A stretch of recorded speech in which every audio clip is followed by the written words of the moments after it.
Fala família brasileira, vim aqui ensinar hoje pra vocês como é que faz a cloroquina em casa. Super fácil, vou mostrar aqui. Você bota aqui o seu Tilenol, entendeu? Coloca aqui um corticoidezinho aí, o Vic Vaporub, que sua avó falou que faz bem, então você acredita. Um álcool em gel, né, que não pode faltar, uma pitadinha de terra plana e um soro fisiológico para dar liga. E aí o próximo passo é você deixar isso de lado, porque para você não passar vergonha, não é mesmo? Porque aí você vai agora desidiotalizar aqui,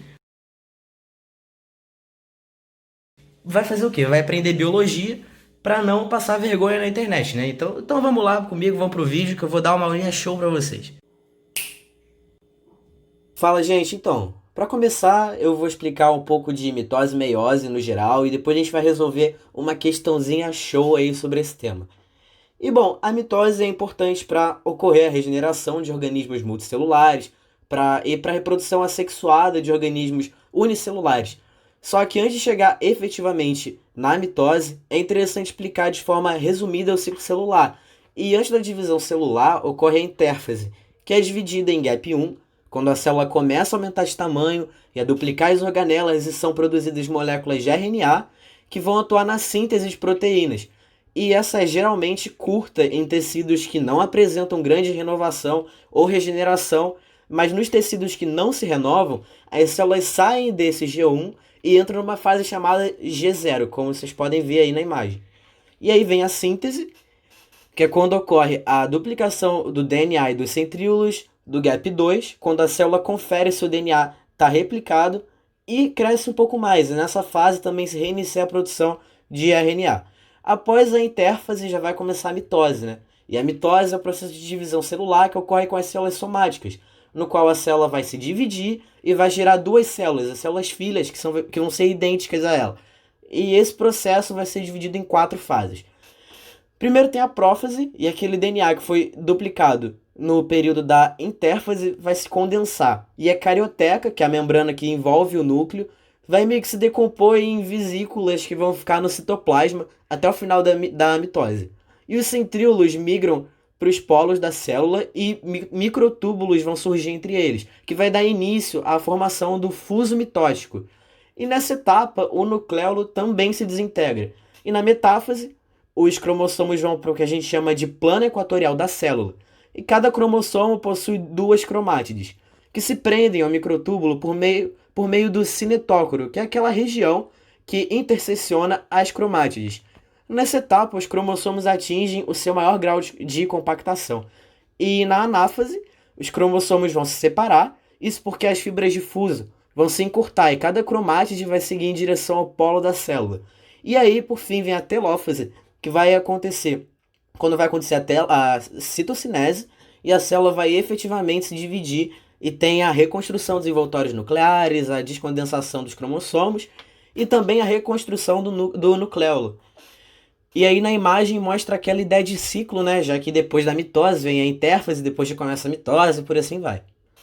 E agora eu vou falar um pouco também da meiose, e ela é dividida em meiose 1 e 2, e acontece nas células germinativas. Ela tem como produto final 4 células filhas, com metade do número de cromossomos da célula-mãe. A meiose 1 é chamada de reducional, já que no final desse processo são obtidas duas células com metade do conjunto cromossômico original. Ou seja, a célula diploide gera duas células haploides. E aí começa com a prófase 1, né, que é dividida em 5 partes. Mas vamos aqui resumir, né, que não é o foco da aula, os cromossomos vão começar a se condensar, os cromossomos homólogos vão se pareando, e aí acontece o crossing over, que proporciona mais variabilidade genética. Mas a gente também não vai focar nele hoje. Na metáfase 1, os cromossomos vão estar dispostos na placa metafásica. E na anáfase 1, vai ter a separação desses cromossomos. Mas notem que como eles estão emparelhados, diferente da mitose que eles ficam meio que enfileirados, né? Essa diferença é muito importante. Os cromossomos de cada par são puxados pelas fibras de fuso para lados opostos. Então as cromátides também não se separam. E por fim, na telófase 1, ocorre a citocinese.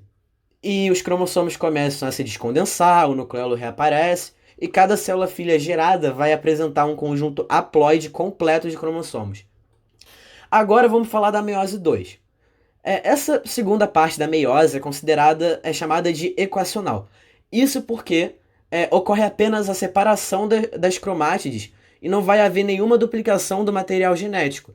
Basicamente, esse processo é muito parecido com a mitose.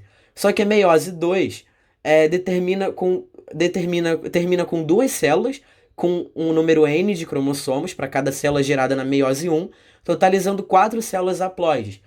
E essas células mais para frente vão vir a se tornar lindos óvulos ou então uns Michael Phelps aí da vida, né?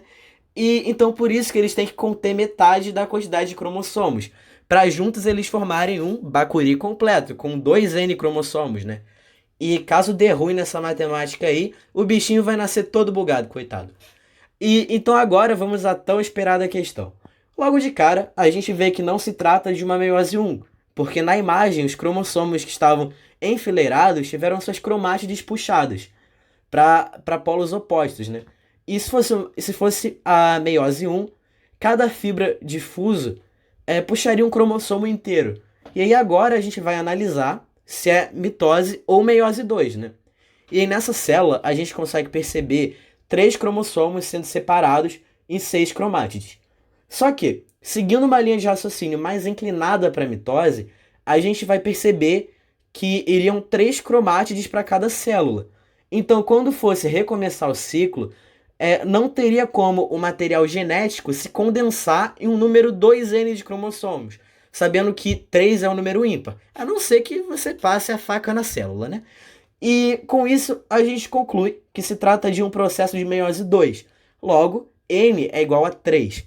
E agora, para calcular o número diploide de uma célula somática do animal em questão, é muito simples, meu querido telespectador.